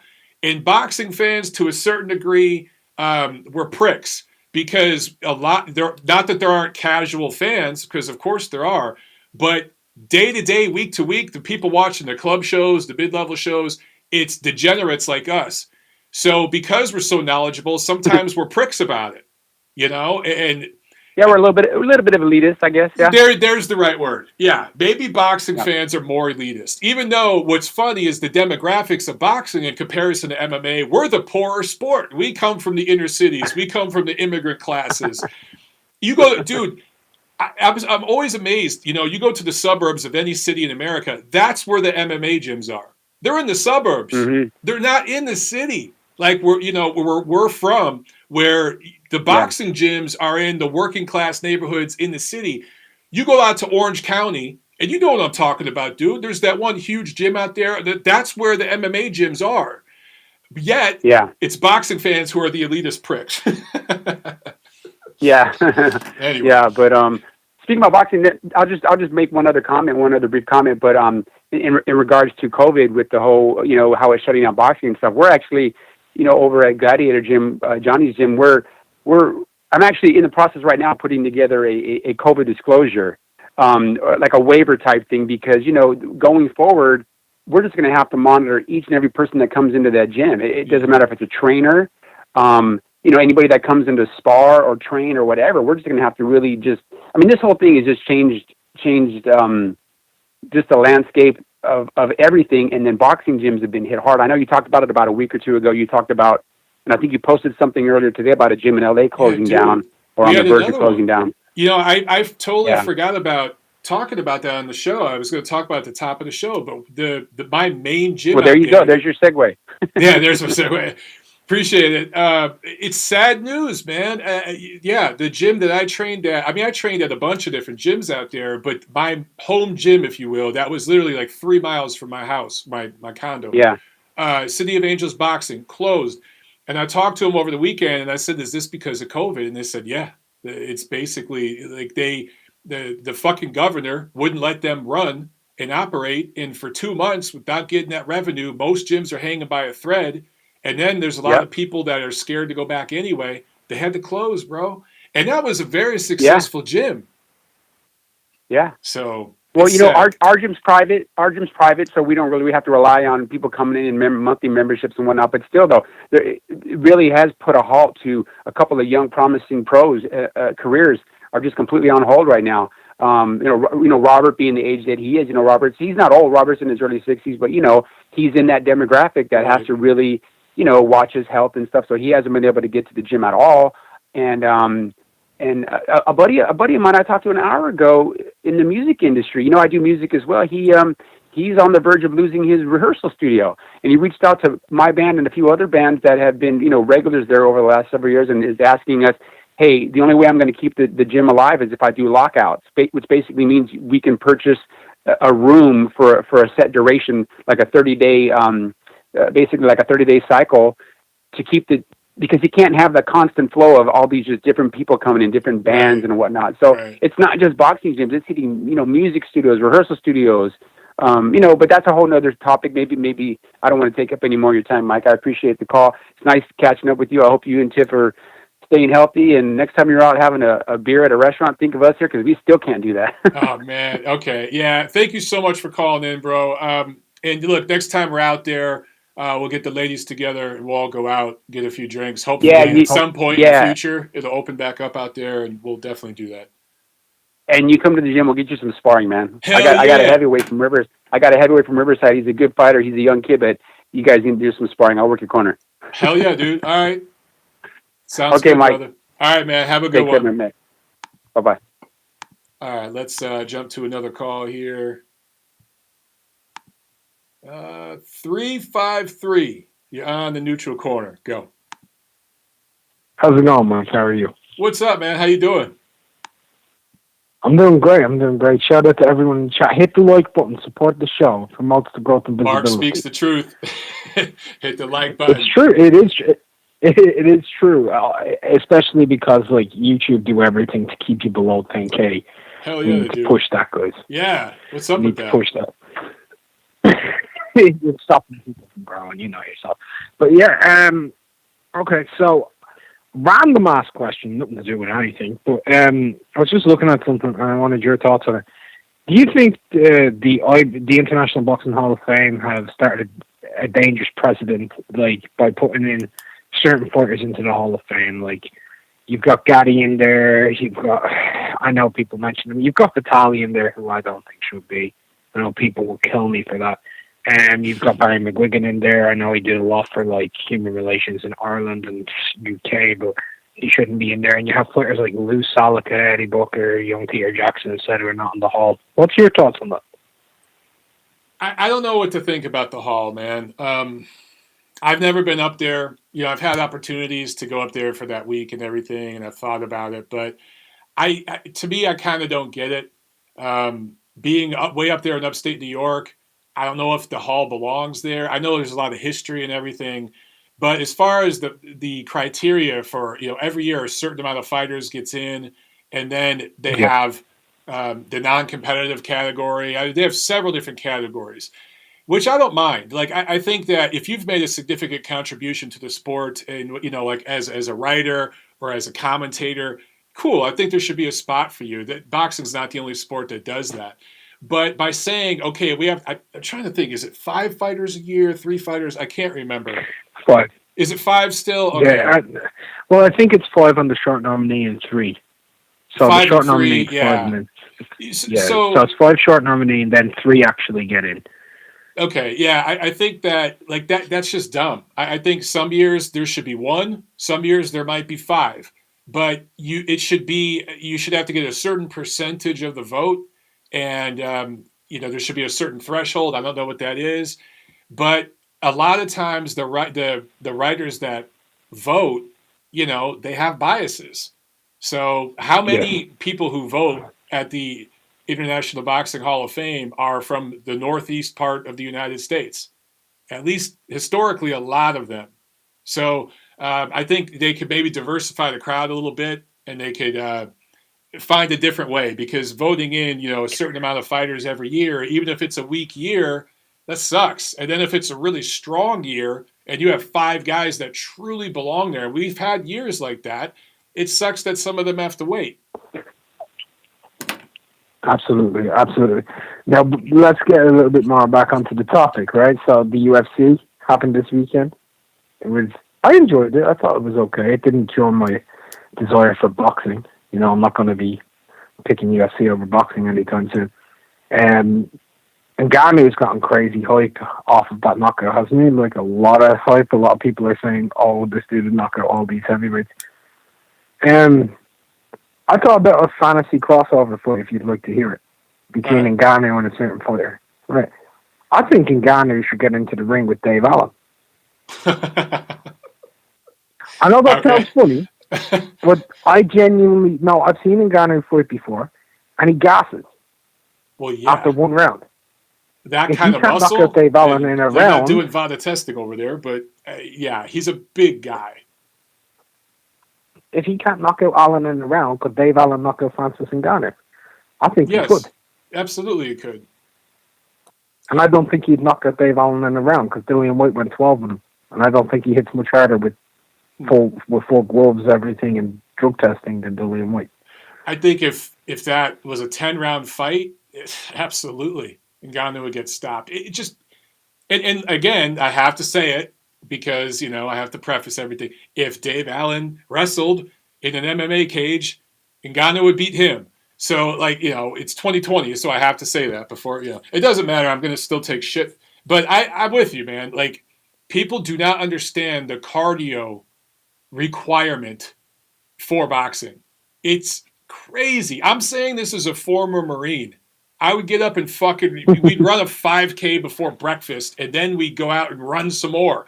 Like, every day. I played a lot of sports. I've been in the military. Training in boxing is the hardest shit I've ever done. It's not easy. And these guys think, I can throw a punch. I can go do this. Nah, it's not that easy. It's just not. No, it's not. I mean, look, I used to box and then I got out of it, and I've gotten more into powerlifting. If you got me to do 6 rounds right now, I'd be fucked after 4. I'd be fucked. I'd be straight up. Powerlifting is the worst thing you could do for boxing. It's like the opposite. Yes, I know. But if I hit you, I'm hurting you. Yeah, there you go. That matters. That does matter. That's why, actually, before I go, have you heard this, right? So, have you heard about Hafthor Julius Bjornsson and Eddie Hall? No. All right, so Hafthor Julius Bjornsson was the world's strongest man in 2018, and Eddie Hall. Oh, no, yeah. Okay, yeah, I have heard of this. They're going to fight on... The mountain, yeah. They're going to fight next year in September or November, one of the 2 months next year, September. That's right. I think it's September 2021. I like the idea now of 2 guys who have fuck all skill. I like this idea who are completely novice in the sport of boxing, getting into the ring. Between them, combined, they weigh over 800 pounds, and the 2 of them have lifted over 1,100 pounds off of the ground to their waist. I like that idea because I know a lot of people talk about different people fighting in boxing and YouTubers. This is 2 guys who are technically strength athletes who have a legit beef with each other over the 2017 World's Strongest Man thing, because Hafthor thought Eddie Hall got a little bit of a pass on the lifts, and he was deducted reps, which cost him the World's Strongest Man on the points total, right? I like this. I really like it because these are just 2 big, massive fat fucks who can, let's be honest, would throw you and me through a wall if they got their hands on us. They would. They're and you know yourself with World's Strongest Man, there's very little drug testing involved. Oh, yeah. These guys are on D-ball, fucking testosterone. They're on trend. They're on everything in the world. They're on HGH galore. I'm sorry. Eddie Hall in his peak was 433 pounds at 6'3". And even though he looked fat, that was just solid. Jesus. It was solid. Well, Mark, I'll tell you. And he was pulling 500 kilos. Get the fuck out of here. 1,102 pounds. I am so much more interested in something like that, seeing a freak show like that, than I am about seeing Conor McGregor and Floyd Mayweather, or Conor McGregor, Manny Pacquiao, because we know what that is. That's just easy money, cash grab. But this fight, I didn't recognize the names at first, but actually somebody asked me, a listener to the show asked me about that a week or 2 ago, and I looked it up and I saw these guys. I'm like, holy fuck, I'm just looking at them. I would love to just watch those two beat the shit out of you. That would just be, and the skill is going to be so bad. They're going to win after a round, but they're both kind of the same. They're in the same boat. So I think that it probably is going to be a lot of fun, and they have a ton of time to hype it up. But even if they're winded after a round and they're just swinging their arms, you know full well one of those swings could send the other dude over the rope. Yeah. God damn. Well, that's the great thing about it. Like, I don't say this, but that's got brain damage written all over it, doesn't it? It really does. One of those dudes punches you, you go, like, no tech. It doesn't even. I know technique matters a lot in boxing, but when you're that strong, and you have no skills, both of you, it's even keel. We would get to see, I guess we'd have an example of that playing out live and just to see what happens. I mean, I think that shit would be a lot of fun. I actually would watch that. Right, I'll admit that. Now, if they price it at $80 or some shit, but if they price the pay-per-view the right way, that might be a fun one to just do like a live commentary and just call the fights on my channel and just have fun with it. Because I don't think either guy's you could pretending. make good punches. Neither guy's going to pretend to be a boxer. That's the thing that annoys me about some of these crossover fights and stuff is Conor McGregor is trying to convince people that he's a boxer. It's like, you're not. You're a great MMA fighter. You're very, very good in that discipline. But you're not a boxer, dude. Stop it. But I get it. They had to market it that way, yada, yada, yada. But with these two guys, they're not trying to be boxers. They just want to beat the shit out of each other. And you said they weigh over 400 pounds. How much? 800 pounds? Yeah, I'd watch that. That'd be hilarious. Half tour, like right now, Eddie Hall, he slimmed down since he retired from World's Strongest Man, right? At his peak, he was 433. Right now, as he says himself, he's a slender 385. Yeah, half tour. I feel bad for his heart. Jesus. Yes. After just pulled 1104, and he was 205 kilo, or just over 440 pounds. Man, there was some big dudes. Those are two mountains. Yeah, I would watch that. That's I'll admit 820 pounds. I would watch 820 pounds. Anyway, I'll let you go, Mike. You've got a super chat pledge, by the way. Hit the like button, guys. Come on, hit the like. All right, thanks a lot, Mark. Have a good one, man. I love Mark's calls. All right, Trent with the super chat. Super chat. I was going to say super Trent.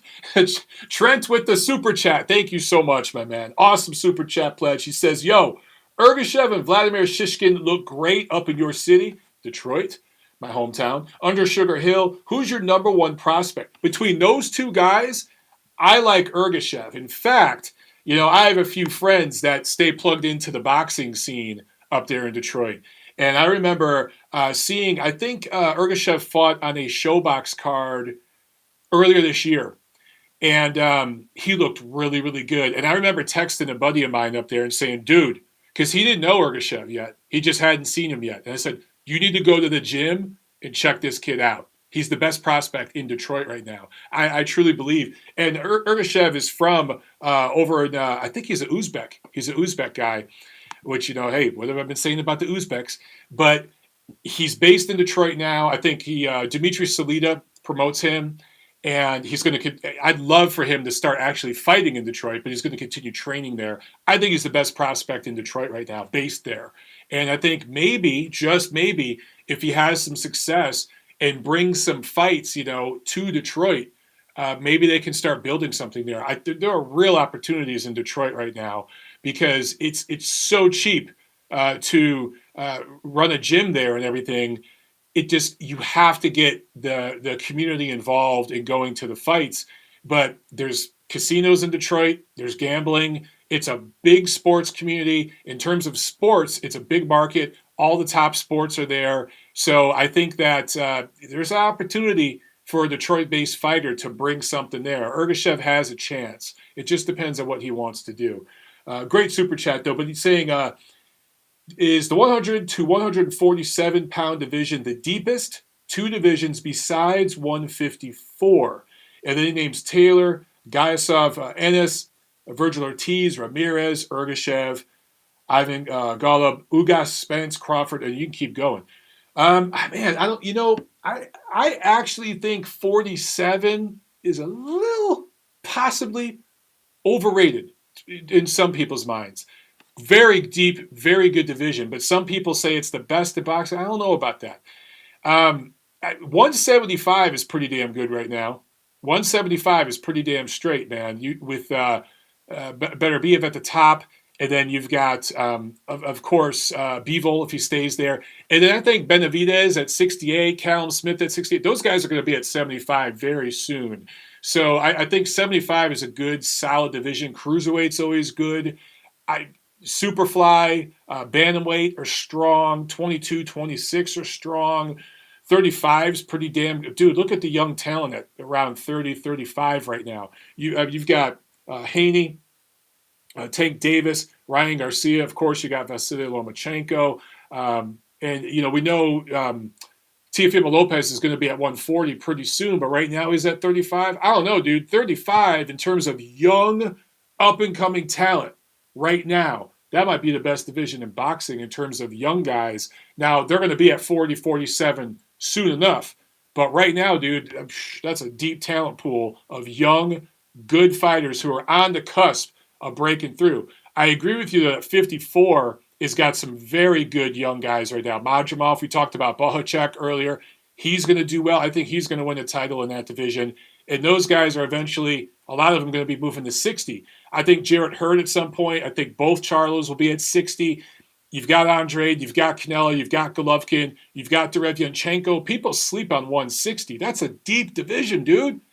One of the divisions that I think gets a little overrated too is 168.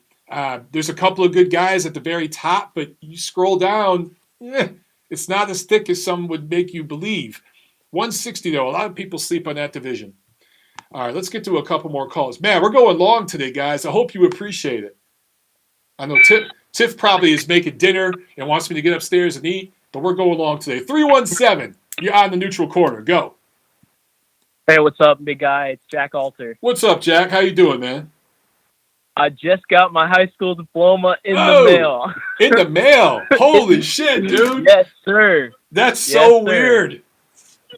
Wow. So, did it come like official mail where you had to go sign for it and shit, or was it just in your mailbox, stuffed in your mailbox? No.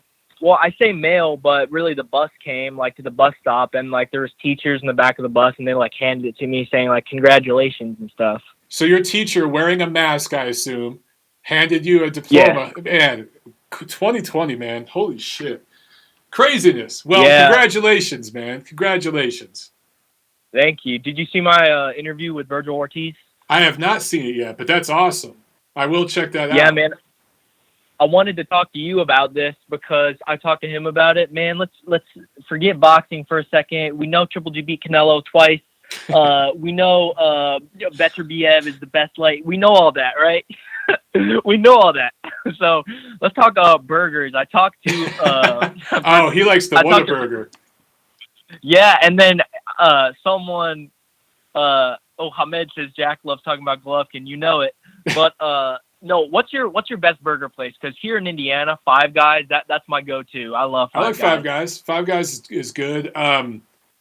Dude, that Whataburger down there in Texas, that shit's pretty legit, I gotta say. And I know, because I talked to Virgil about that. I asked him how it compares to In-N-Out, to Fatburger, and of course he's from Texas, so he likes Whataburger. In-N-Out, dude. Have you ever been to In-N-Out? I have. November, 6 months ago. That was the only time I went. I think I remember you tweeting about that. Did you tweet about it or something? Did you tweet about it? Yeah, I did. And Ortiz responded. Yeah, dude. In-N-Out, but you got to order the right thing. So Tiffany orders for me because what she orders isn't even on the menu. Fatburger's dope. If you are really hungry, get the triple XL at Fatburger, and you'll be good for about a day or two after that. Yeah, and if you eat that, they take your picture and put it on the wall. And there was one in Koreatown that I used to walk to, is I don't know, 5 blocks from my house, and I go in there and the bartender would hook up the drinks, and they had a patio where they'd have football games on and shit. We'd be out there just drinking, hanging out, getting a triple XL. And I'd kill that fucker. They'd take a Polaroid picture of me, put it on the wall next to the other 5 of them.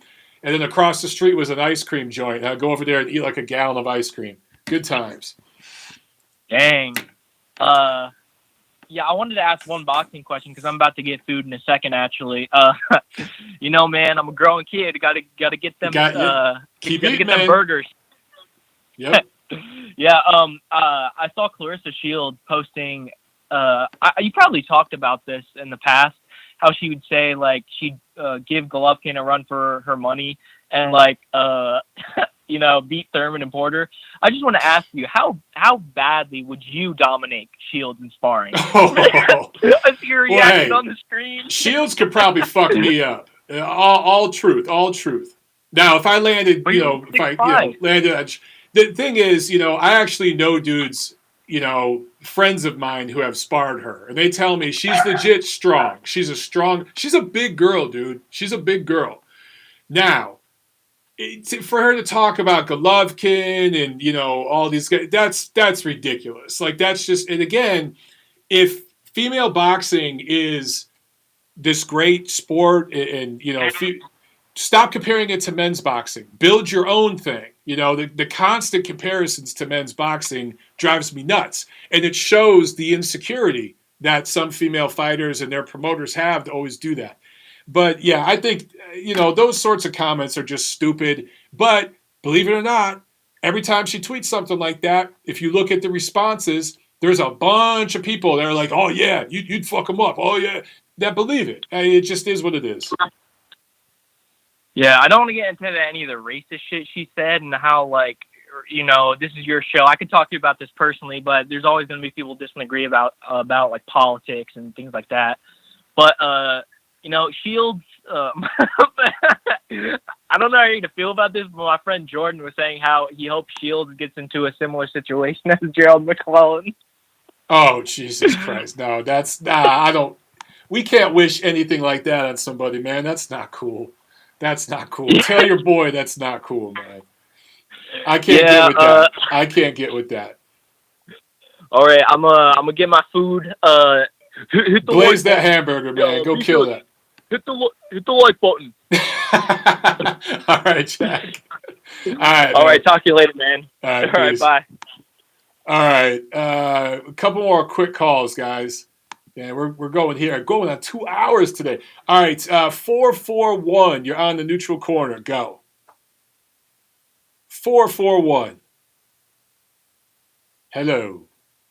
I'm guessing this is a UK call, maybe. Hello. Yes. Hello. You're on the show. Hey, it's Chris Bergen here. Oh, hey, what's up, man? How you doing? Hey, how's it going? Good. Yeah, I've just got a quick question about. I'm a big UK fan, so. Just a question about who you think the top UK prospects are. We've got Dubois, Okoli, Cordina, Josh Kelly, Joshua Buatsi. I'm just thinking, who's your favorite?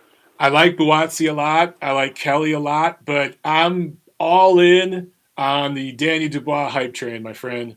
That's the guy that we got to find out how he takes a shot. That's the one thing. But absolutely, I think he's 22. I mean, he's very young. Yeah, if that, yeah. Right? He's young. He has all the punches. He seems to have a very good head on his shoulders. Seems to be a smart guy. Gets it. And of course, we got to see how he looks against Joe Joyce if that fight still comes off. Oh, I can't wait to see that fight. Me too. I'm really excited for that one. Yeah, I think a lot of people are sleeping on that fight. Man, that's a really good, very important fight. Like, I'm really excited for that one. And I think he's going to win. It's going to be difficult, and he's going to have some scary moments, but I think he'll win. But, yeah, that to me, he's the top UK prospect right now. Yeah, I'm a big fan of Joshua Buatsi as well. I think he's definitely going to be a world champion in the future. Absolutely. And I think Kelly will, too. I mean, Kelly has a chance as well. There's a few young guys. I mean, the UK is producing good talent from the small weights all the way up to the heavyweights now regularly. They're one of the best producers of talent in the sport right now. And there's some really good young guys right now. Josh Taylor, I still think a lot of people are sleeping on him. I think that he's going to be a damn good fighter as he ends up moving up in weight. I think he sneaks into the top 10 pound for pound personally. Yeah, we had that debate at Ring. We talked about that. I think we have him just outside, but you could absolutely make the argument. I think we put Pacquiao in rather than Taylor, but you can make the argument. You absolutely could that he's among the 10 best fighters. And talk about fights I can't wait to see. Him at some point, him and Jose Ramirez are going to fight, and sew up the whole 140-pound division. That's one of the best fights in boxing. I can't wait for that one. Oh yeah, absolutely, yeah. You can make a case for either of those to win that fight. Absolutely, that's why it's great. Yeah. Anyway, cheers for the call, Mike. Anyway. All right. Well, thank you, brother. It's good to finally have you call into the show, man. I hope you're doing well. Yeah. Cheers, brother. Take care. Cheers. Have a good night. Thank you. Bye. Okay. One more call here, guys. And then we're going to call it off here. 447. You're on the neutral corner. Go. Hello, Mike. How's it going? Good. How you doing, man? Yeah, I've been busy as Ramadan, but I've seen your shows live. I'm going to try and re-listen to the Tom Loeffler interview. I was just wondering, I got a couple of questions. I was going to say, what do you think would more of an ideal thing would be? To get rid of the less belts, or do you think it'd be better, say, to cut down the weight classes? I think there's too many weight classes and too many belts, and I know this subject is kind of like ongoing, a lot of people talk about it all the time. But would you say something that you'd prefer one over the other? Yes, that's a great question. It's something that's brought up a lot, and most boxing fans feel that less belts is the answer. My response is that less divisions is the answer. I did a video several years ago, look it up, where I think it's called The Junior and Super Divisions Are a Waste, something like that. And I talk about kind of the history of those divisions. They originally came around to kind of serve as catchweights, and then they became their own divisions because the sanctioned organizations learned, we can get more money. If we cut the junior and super divisions out of boxing tomorrow, the talent pool in the remaining, I think there'd be 10 divisions remaining.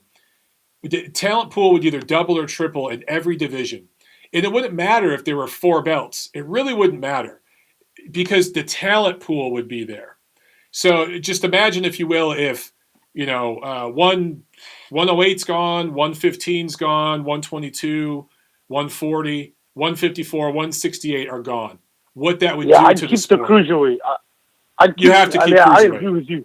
Yeah. I agree with you. The guys on the Grueling Truth, I've debated them, and they think that it'd be better to go back to the old 8. I think 8 may be a bit too. I don't think those days are over. You can't go back to. Human beings got bigger. Too niche. We need cruiserweight. Heavyweight needs to be 200 pounds. You can make an argument. We could even bump heavyweight up even further now. Some people have said maybe a super heavyweight division. I don't know. I think 10 divisions. Leave it at that. And I think boxing is so global, Ahmed. There's so many fighters, so many different promoters and jurisdictions. You kind of need multiple sanctioning organizations. One couldn't manage all the fighters. Yeah. So I don't mind. Yeah, I don't get the argument though.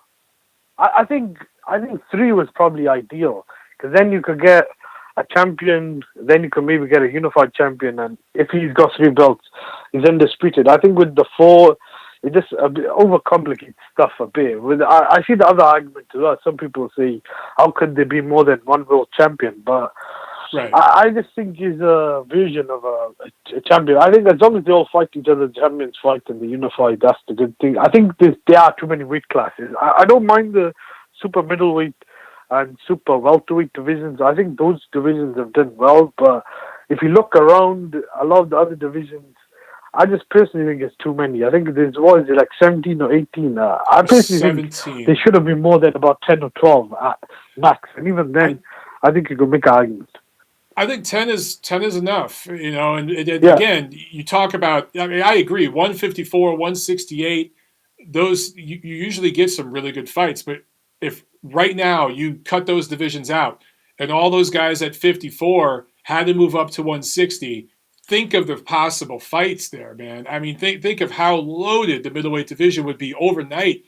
And if some of the better fighters at 168 were fighting at 175 right now, and they're going to be there eventually. You know, I talked about Benavidez, Callum Smith, Caleb Plant. One day those guys are going to be at 75 anyway. And if they were there tomorrow and those guys were fighting against Bivol, even better Biev, man, you get some amazing fights. So the biggest problem to me is all the divisions, man. 17 divisions, it's just too many. It's too many. That's too many, yeah. Before I go, I just wanted to ask you. I didn't get a chance to listen to the interview. I was going to see. What do you think about the Golovkin Canelo fight? Do you think they'll fight this year, or do you it's think not going to be this year? Back? It's not going to be this year. I mean, I've talked to Tom enough times, Tom Loeffler, where I can kind of tell, because Tom, again, he keeps it very professional. He's not going to, say too much, but I can kind of tell what he was saying. They're going to fight next year. It's probably going to be Cinco de Mayo 2021. That's probably when we're going to get that third fight. Oh, yeah, that's what I heard as well. Yeah, thanks for that. I'll speak to you soon then. All right, have a good one. All right, nice. All right, you guys, I lied. That wasn't the last call. We have one more caller here. This will be the last call, okay? 401. You're on the neutral corner. Last call tonight. Go. Hey, Mike, how you doing? Good. Hey, so I'm actually from Providence, Rhode Island. We have a middleweight champion, Boo Boo Andre. He's actually my big cousin, blood relative, you know? Yeah, so I wanted to ask you, obviously he's my cousin. I support him. I want to see him in the big fight, but I watched your video before about Golovkin needing to fight him. I think he does need to do a little bit more work. You know, he's my cousin. I support him, but I think that if you look at how Golovkin was coming up, he fought multiple times a year, making the big drama shows. I feel like, Boo's my big cousin, but he's kind of slacking on doing that. He's fighting once in every year, maybe not enough to get the big fights. You know what I mean? How do you feel about that? Yeah, bro. Well, thanks for calling in the show. Providence is one of the towns in America. I've been to almost every town in this country, but that's one town I haven't been to that I'd love to check out someday. But for the record, because I've taken heat for criticizing your cousin. I like Demetrius Andrade as a fighter a lot, and I remember when he was a prospect at 154. This is going back, probably 7 years ago, 8 years ago. Yeah. I remember saying, this dude is going to be a problem for Golovkin one day when he moves up to 160. I didn't see the Charlos as being a big problem and some of the other guys that have moved up. But I looked at Andrade's style, his skill set, and I was like, this dude's going to be a problem. And then I don't know what happened, bro, but I don't know if it's an entitlement thing or if it's just he's getting pretty good money to only fight once or twice a year. He's made some bad business decisions that have cost him time, but in the end, he's made out all right financially. It's just, if you look at, I talked to Tom Loeffler earlier in the show. Gennadiy, when he first came to America, he was fighting 3-4 times a year for 200 grand, 300 grand, 400 grand. I know Boo Boo's making more than that right now, and he's fighting once a year, maybe twice a year. He's getting paid more for fighting lower level opposition a lot of the time than Golovkin faced. So I just think he's just got to get busier, dude. He's just got to step it up. If he does, he could create the demand for a fight with Charlo, Canelo, Golovkin, whoever. But until he gets busy and steps up the opposition and really, really plants his feet and tries to hurt dudes and get him out of there, I don't think Canelo and Golovkin, why would they go near him at this point? They just don't have to. Yeah, that's what I tell people all the time.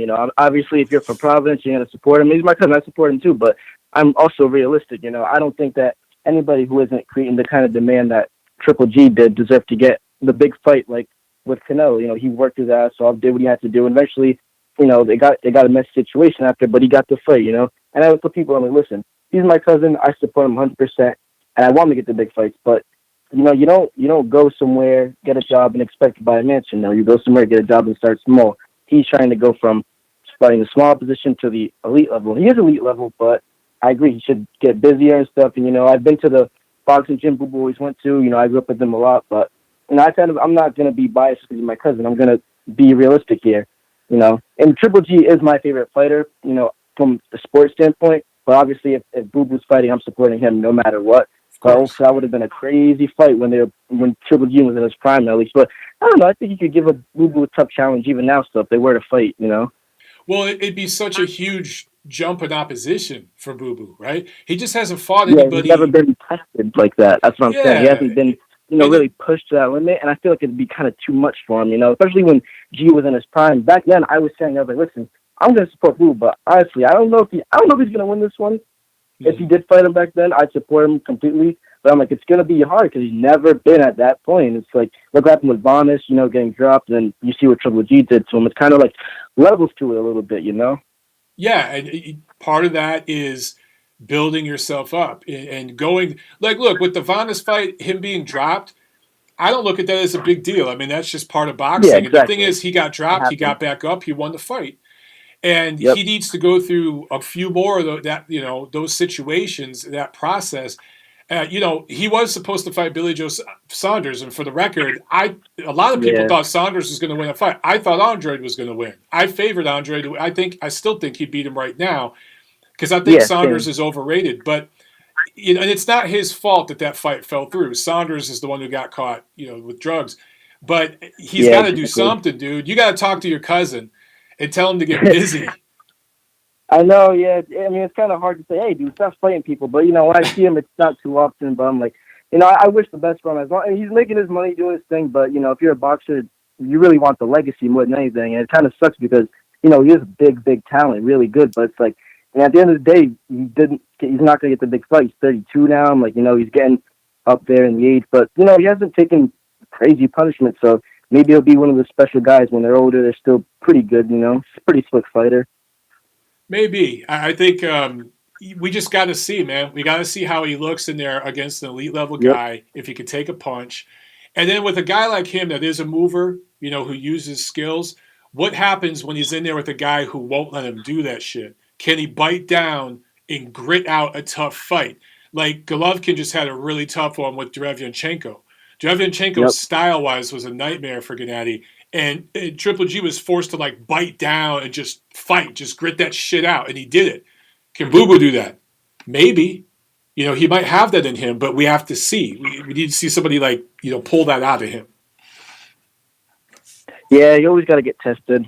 Exactly. All right, thanks for taking the call, Mike. It was a pretty highlight of my day, you talking to Tom. I was at work bored all day. It's like, a few more minutes till this podcast starts up. Well, cool, man. I appreciate that, brother. Thanks a lot. No problem. All right, have a good one. Have a good day. You too. All right. There you have it, ladies and gentlemen. That is the show for today. My phone's about to die, so we're about to drop off here, guys. I appreciate all the great calls today. We went a little late, a little long, but great calls. So I don't think you guys will mind. Make sure that you share. Make sure that you spread the word about the show. Hit the like button, all that good stuff. All right? I will see yous at the fights.